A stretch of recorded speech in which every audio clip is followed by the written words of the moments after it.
Assalamualaikum warahmatullahi wabarakatuh.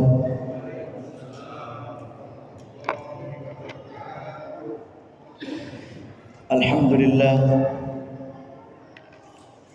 alhamdulillahi wa kafa. Wassalatu wassalamu ala nabiyyil mustafa wa ala alihi wa sahbihi wa man iqtafa, amma ba'du. Hadirin kaum muslimin jamaah salat maghrib yang sama-sama dirahmati oleh Allah Subhanahu wa taala. Alhamdulillah, kembali kita panjatkan puji dan syukur kehadirat Allah Subhanahu wa taala. Oleh karena atas limpahan rahmat, hidayah serta hidayahnya, sehingga pada malam ini kita kembali lagi dapat melaksanakan perintah Allah Subhanahu wa taala dan juga sunnah Rasulullah sallallahu alaihi wasallam. Salawat serta salam mari bersama-sama kita peruntukkan kepada junjungan Nabi besar Nabiullah Muhammad sallallahu alaihi wasallam. Hadirin yang dimuliakan oleh Allah Subhanahu wa taala, insyaallah pada malam ini kita akan lanjutkan kembali kajian tafsir Ibnu Katsir, dan saat ini kita masih membahas tafsir surah Al-Fatihah. Khususnya malam ini kita lanjut penafsiran ayat yang keempat. Penafsiran ayat yang keempat, yaitu Maliki Yaumiddin. Pada pertemuan sebelumnya kita sudah membahas secara panjang lebar makna dari Maliki. Ya, jadi kita sudah mengungkap makna-maknanya, bahkan efek yang ditimbulkan ketika kita meyakini bahwa Allah itu Al-Malik. Sekarang kita akan melihat kata setelahnya, yaitu Yaumiddin. Yaumiddin. Apa maknanya Yaumiddin? Kalau kita memaknai secara lafaz, yaumi itu artinya hari. Jadi yaumi, hari. Kemudian ad-din. Nah, kata ad-din di sini oleh para ulama itu memiliki makna, beberapa makna. Namun yang paling masyhur, yang paling populer, yang kita ketahui makna ad-din itu adalah agama, ya. Sampai-sampai kan ada firman Allah Subhanahu firman Allah, Inna dina indallahil Islam, itu dalam surah Al-Imran. Inna din, apa artinya? Sesungguhnya agama, indallah, yang paling mulia di sisi Allah, al-Islam, yaitu Islam. Jadi itu sudah masyhur diketahui makna ad-din sebagai agama. Namun dengan demikian, kata ulama, ternyata ad-din itu bukan hanya memiliki satu makna. Ya. Ada beberapa makna yang disampaikan oleh ahli bahasa. Misalnya, ya, ad-din dimaknai juga dengan al-hisab, perhitungan. Ya, jadi ad-din juga maknanya perhitungan. Kemudian ad-din juga maknanya ganjaran, ya, ganjaran. Lalu ad-din juga dimaknai dengan kepatuhan. Ya, jadi maknanya juga patuh. Kemudian tunduk, itu semuanya makna-makna ad-din. Dan terakhir, ad-din juga dimaknai dengan pembalasan. Ya. Nah, dari sekian banyak makna ini, maka yang dipilih oleh ulama, yaitu makna yang terakhir, ya, pembalasan. Nah, itulah yang kita sering baca di terjemahan surah Al-Fatihah. Maliki yaumiddin, yang menguasai hari pembalasan. Tidak pernah kita temukan yang menguasai hari agama. Ya kan, tidak pernah ya? Hari agama, hari ganjaran, hari ketundukan. Ya, tapi itu hari pembalasan. Jadi maknanya hari kiamat. Nah, ada ulama mengatakan begini, ini dalam tafsir disebutkan, pembalasan kan bagian dari rangkaian yang terjadi di hari kiamat. Itu banyak kan, banyak rangkaiannya. Ada yang hari kiamat itu sendiri, ada hari Yaumul Jam'ah, hari dikumpulkan seluruh makhluk di padang mahsyar, namanya Yaumul Jam'ah. Ya, ada juga Yaumul Ba'ts. Ya, Yaumul Ba'ts, hari kebangkitan. Lalu Yaumul Hisab, itu kan nama-nama nanti di akhir di hari kiamat. Kemudian Yaumul Jaza, hari pembalasan. Nah, timbul pertanyaan, mulai dari hari kiamat, hari kebangkitan, hari dikumpulkannya seluruh makhluk, hari perhitungan, kenapa yang diambil oleh ulama hari pembalasan? Ya, itu ada maksud kenapa ulama lebih cenderung mengambil makna pembalasan daripada yang lain. Ya, kenapa? Apa alasannya memilih ini? Karena dari sekian banyak yang disampaikan tadi, mulai dari hari terjadinya hari kiamat, kemudian hari dikumpulkannya makhluk, hari dibangkitkannya, hari di mana seluruh amal dihisab oleh Allah, kemudian hari pembalasan. Kenapa dipilih pembalasan? Karena inilah puncaknya. Ya, inilah puncaknya pembalasan, dan inilah punya pengaruh tersendiri bagi kita ini yang membaca ayat ini. Ya, ada pengaruh tersendiri ketika disebut pembalasan. Ya, dibalas. Daripada misalnya dikatakan dihitung, oh dihitung amalnya, mana efeknya lebih kuat ketika dikatakan dihisab, dihitung, dibalas, mana Pak yang lebih kuat efeknya itu dalam efeknya dalam kehidupan? Kalau saya pribadi itu dibalas. Kalau kita berbuat begini, dibalas begini. Itu efeknya baik berupa kebaikan. Siapa yang laksanakan ini masuk surga. Itu kan efeknya luar biasa itu. Yang menimbulkan kekuatan yang luar biasa. Saya mau masuk surga. Nah, atau kebalikannya, kalau lakukan ini masuk neraka. Itu kan efeknya, balasannya neraka. Efeknya kuat. Kalau begitu saya tidak mau lakukan itu karena ini neraka ini. Dibanding ketika kita katakan, kalau kau melakukan itu dihitung itu.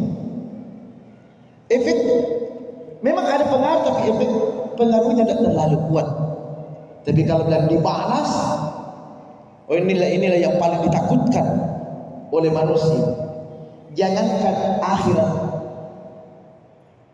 akhirat, dalam kehidupan sosial saja. Misalnya kita zalimi orang misalnya, lalu dia bilang, awas akan balas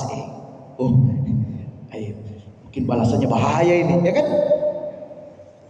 Dibanding ketika dia katakan hati-hati, cuma hati-hati saja, masih dihitung-hitung.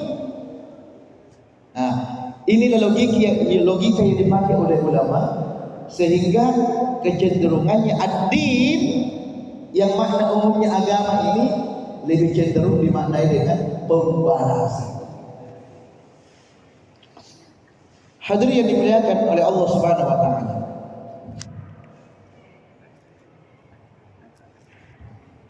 Apa yang dibalas oleh Allah? Iya. Jadi ayat ini lebih menjelaskan dan menekankan salah satu yang harus kita imani, dan ini memang merupakan bagian dari rukun iman, yaitu al-iman bil yaumil akhir, beriman kepada hari akhir. Ya, beriman kepada hari akhir. Di mana di yaumil akhir, ketika kita mengimani itu, ketika kita percaya adanya hari akhirat, dengan sendirinya kita percaya bahwa segala yang kita lakukan selama hidup di dunia pasti dibalas oleh Allah. Itu dengan sendirinya. Jadi ketika kita percaya bahwa setelah dunia ini ada akhirat, maka dengan sendirinya kita meyakini akhirat itu adalah tempat untuk membalas seluruh amal perbuatan kita selama hidup di dunia. Itu otomatis itu langsung terbayang. Oh, kalau ada akhirat, berarti akhiratlah tempat membalas itu.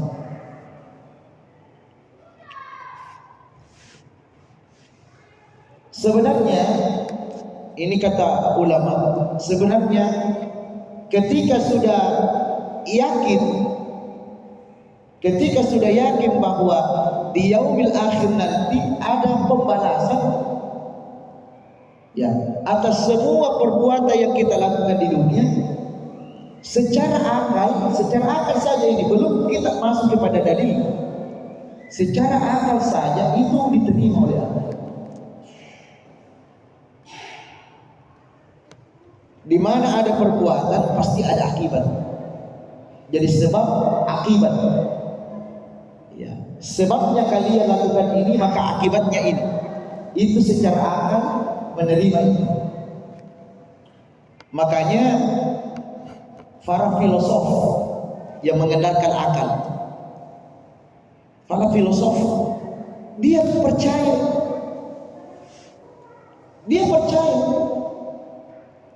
dengan adanya hari akhirat, karena memang secara akal itu nyambung dengan akal. Tapi bagi kita orang beriman secara khusus, ya, tentu kita merujuk kepada dalil-dalil agama itu. Ya, termasuklah ayat ini, Maliki Yaumiddin, yang menguasai hari pembalasan. Ini menunjukkan bahwa kita sebagai seorang mukmin ya wajib hukumnya percaya terhadap hari akhir.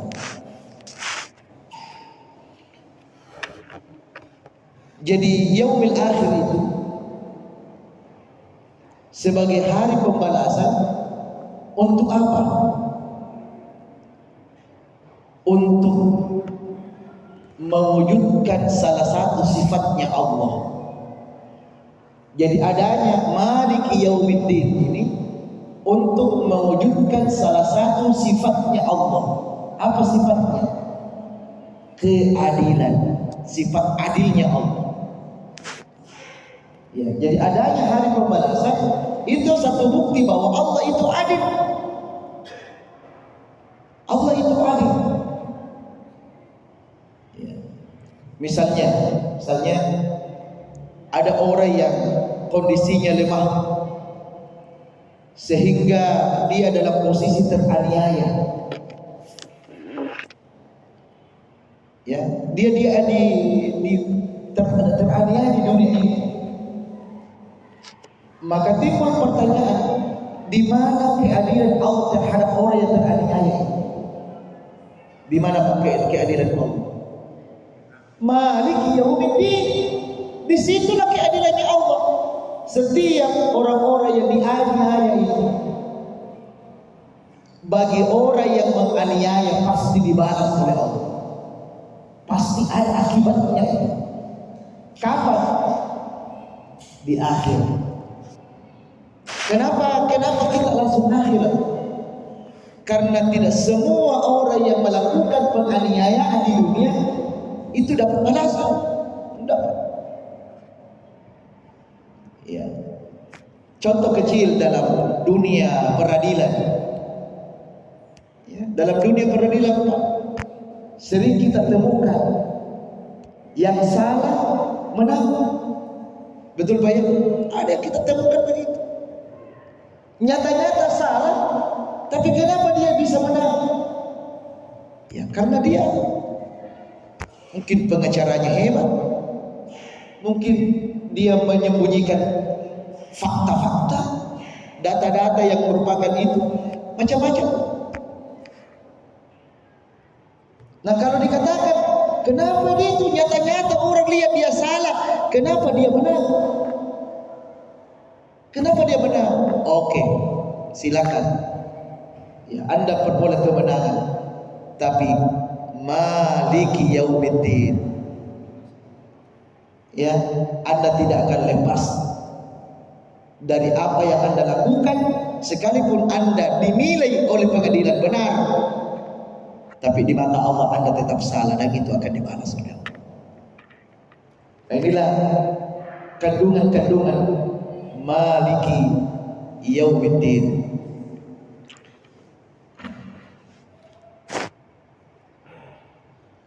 Ya, demikian pula juga ya para seperti yang saya sampaikan tadi, ya orang-orang yang punya kekuasaan sehingga dia semena-mena.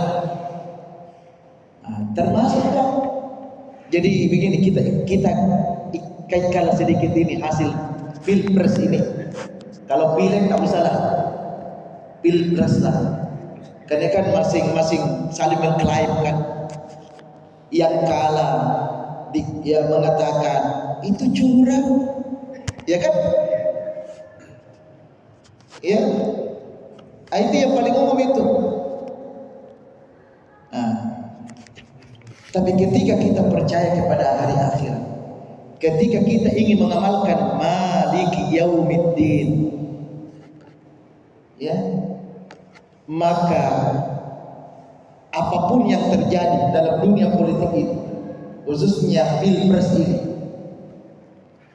ya, kalaupun misalnya ini tidak nampak kecurangan yang dilakukan, karena mungkin sudah didesain sedemikian rupa dan lain sebagainya, macam-macam, ya, sehingga menjadi pemenang. Tapi perlu diingat. Inilah yang banyak orang lupa. Ini banyak orang lupa. Tapi ingat, semua bentuk kecurangan yang mengantarkan menjadi pemenang, tidak ada yang lewat bagi Allah. Ya, ada atid rakib atid di sini. yang tidak pernah sedetik pun lewat catatannya. Apa yang kita lakukan tidak pernah ada yang lewat. Ya. Semuanya itu akan dibuka nanti di yaumil akhir, akan dibalas kecurangan. Kalau kecurangan kan semua bentuk kecurangan, ya, karena mungkin karena sebuah ambisi sehingga segala macam cara dilakukan, ya, halal haram ditabrak semuanya, ya. Tidak ada yang lepas dari Allah itu, semuanya pasti dibalas. Yang kedua, ini yang mungkin lupa lah.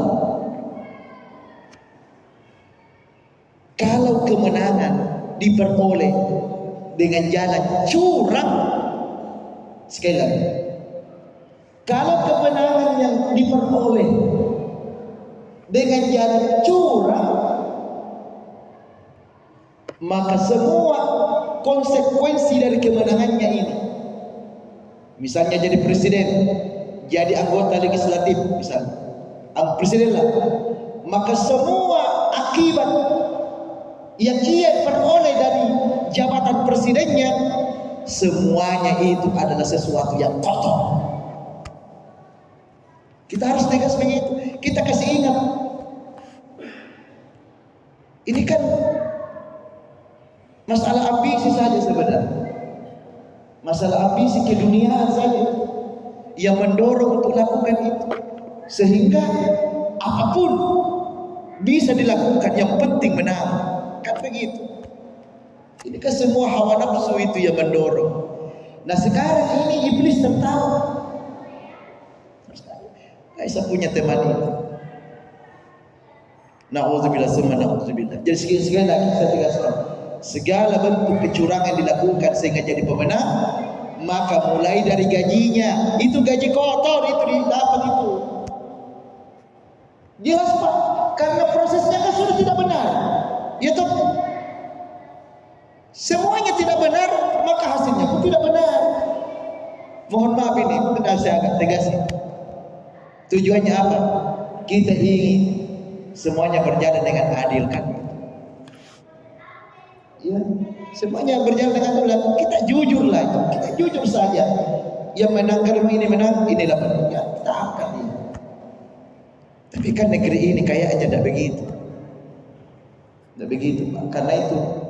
Karena ada pengaruh dunia besar hati, dunia itu masih besar di hatinya, sehingga ya ambisius itu ya, terus ada dalam hatinya.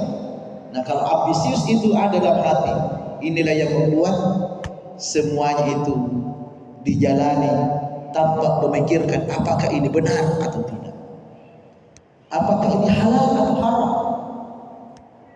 Na'udzubillah summa na'udzubillah. Maka bagi kita, ya, dan ini juga saya berpesan, ya, kepada kita semuanya, apapun hasilnya nanti, apakah dengan kecurangan atau tidak curang, lalu kita sudah punya pemimpin. Bagi yang pilihannya tidak naik, ya, bagi yang pilihannya tidak naik, ya, maka terimalah itu bagian dari takdir Allah. Itu saja. Kita kan sudah pelajari 50.000 tahun sebelum terjadi itu Allah sudah catat. Misalnya, ya tahun 2024 ini Prabowo yang jadi presiden. Itu 50.000 tahun Allah sudah catat itu Prabowo namanya. Kalau memang itu kan belum tuh, sekalipun sudah, ya, sudah di atas angin dia. Tapi kan belum kita tahu ujungnya bagaimana, karena masih banyak proses, ya, sidang-sidang di MK dan sebagainya. Ya, kalau misalnya mampu membuktikan kecurangan itu, ya bisa jadi belum final ini pemilu.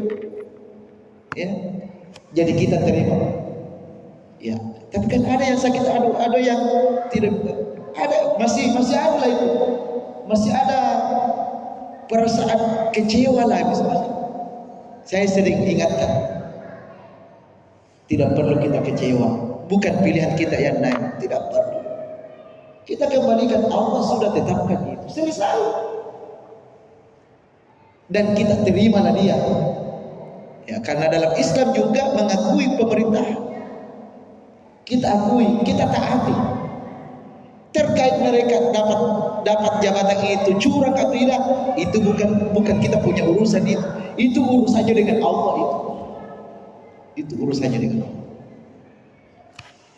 Ya, karena semuanya apa? Maliki yaumiddin. Ini bagusnya ini. Ini diviralkan ini Maliki yaumiddin. Tapi kalau begini kayaknya tidak ada yang viral begini. Yang viral itu yang aneh-aneh. Na'udzubillah subhanahu. Jadi hadirin yang dimuliakan oleh Allah Subhanahu wa taala, ada satu ayat yang populer ini. Yang populer. Kita semua sudah hafal ayat ini. Dalam surah Al-Zalzalah. فَمَنْ يَعْمَلْ مِثْقَالَ ذَرَّةٍ خَيْرًا يَرَهُ وَمَنْ يَعْمَلْ مِثْقَالَ ذَرَّةٍ شَرًّا يَرَهُ. Siapa yang melakukan amal mithqala dzarratin, sekalipun seberat zarrah. Ada mengatakan sebesar kuman, ya. Bahkan ada mengatakan sebesar atom yang sangat kecil itu. Sekecil, maksudnya sekecil apapun yang kita lakukan di dunia ini, ya, apakah itu kebaikan atau kejelekan, ya, itu pasti kita lihat. Kita akan diperlihatkan nanti dia benar. Kita akan lihat semuanya, sekecil apapun, apalagi yang besar. Sekecil apapun dosa yang kita lakukan, kita akan lihat. Sekecil apapun kebaikan yang kita lakukan, semuanya Allah nampak di hadapan. Ini kau punya pahala kebaikan, padahal bagi kamu itu, kamu tidak sangka itu kebaikan, tapi ini kebaikan. Ambil ini, kau lihat. Nah, mungkin kita tanya-tanya, kenapa Allah menggunakan kata yarah? Lihat, kenapa Allah tidak katakan siapa yang melakukan kebaikan maka dia akan dapatkan. Dia akan dapatkan. Allah tidak katakan dia dapatkan, tapi Allah hanya katakan yarah. Yarah artinya dia akan melihat. Kenapa? Nah, digambarkan oleh ulama bahwa di yaumil akhir itu ada nanti orang banyak amalnya, tapi dia tidak bisa mendapatkan, dia hanya bisa melihat. Banyak, ada orang yang luar biasa amalnya ini, luar biasa kebaikannya, tapi dia tidak bisa dapat itu, dia tidak bisa nikmati, dia hanya bisa melihat. Contoh yang menemukan laku, siapa? Itu Islam tidak? Jadi yang berjasa, yang sehingga dipakai, bahkan di Masjidil Haram dipakai lampu, luar biasa kebaikannya itu. Anda kalah kita kebaikannya itu. Tapi apa kata Allah? Yarah. Dia bisa melihat, tapi dia tidak bisa nikmati. Ibaratnya kata ulama, kebaikannya itu ada dalam rumah kaca. Dan ada pintunya itu terkunci. Pintunya itu ada kunci. Dia bisa lihat dan dia bisa nikmati, dia dapatkan kalau ada kunci. Tapi kalau dia tidak punya kunci, dia hanya bisa lihat terus banyaknya kebaikan. Ya, miler lihat gitu kebaikannya, tapi dia tidak bisa nikmati. Kenapa? Tidak ada kuncinya. Nah, apa kuncinya? As-salatu miftahu kulli khair. Indalnya As-salatu miftahu kulli khair. Salat itu adalah kuncinya semua kebaikan yang kita lakukan. Artinya apa? Semua kebaikan yang kita lakukan kita bisa peroleh, kita bisa nikmati. Catatannya harus ada kuncinya. Jadi intinya di sini kembali ke salat. Ya, kembali ke salat. Ya, agar kita bisa bukan sebatas melihat, tapi kita bisa menikmati itu. Hadirin yang dimuliakan oleh Allah Subhanahu wa taala, saya kira inilah beberapa penjelasan mengenai tafsir Maliki Yaumiddin. Jadi ini tujuannya bagaimana kita ini bertambah keimanan kita, iman kita semakin tumbuh, semakin meningkat setelah kita belajar. Karena ini bagian dari rukun iman. InsyaAllah sebelum kita pindah ke ayat yang kelima, ada satu hal lagi yang mungkin saya tambahkan penjelasannya. Apa hikmahnya Allah tempatkan Maliki Yaumiddin di ayat yang keempat? Itu ada hikmahnya. Jadi penempatan ayat ini Pak, itu semuanya ada rahasianya. Tidak hanya ditempatkan ini, enggak. Itu ada tujuannya. Kenapa Malik yang empat? Kenapa Ar-Rahman Ar-Rahim yang kedua? Yang ketiga kenapa Alhamdulillah Rabbil Alamin yang kedua? Itu ada. Nanti kita akan lanjutkan. Nah, setelah itu baru kita lanjut ke ayat yang kelima insyaallah. Tapi mungkin mohon maaf untuk pertemuan berikutnya saya izin dulu karena insyaallah tanggal 25 hari Ahad depan saya ke Makassar selama 10 hari. Jadi saya diperintah untuk mengikuti BIMTEK, bimbingan teknik petugas haji. Karena alhamdulillah tahun ini kami ditunjuk oleh pemerintah khususnya Kementerian Agama menjadi petugas haji, mendampingi jamaah kita sampai di tanah suci selama 42 hari. Jadi sama-sama jamaah Jawa yang berarti ya, mulai dari Makassar, Mekah, Madinah, kembali lagi itu selama 41 atau 42 hari mendampingi jamaah sebagai pembimbing ibadah. Ya, mohon doanya semuanya. Tapi ini ikut pelatihan dulu. Kita mau dibimbing dulu bagaimana menjadi petugas yang baik, yang petugas yang betul-betul bertanggung jawab. Jadi kita dilatih 10 hari Pak. Di 10 hari dilatih itu, betul-betul digenjot di situ supaya kita punya rasa tanggung jawab. Hadirin yang dimuliakan Allah, yang mudah-mudahan setelah itu ya bisa kita lagi lanjut pada ayat berikutnya. Mari kita tutup dengan sama-sama baca doa kafaratul majelis. Subhanakallahumma wa bihamdika asyhadu an la ilaha illa anta astaghfiruka wa atubu ilaik. Wabillahi taufiq wa da'wati wal irsyad. Wassalamu alaikum warahmatullahi wabarakatuh.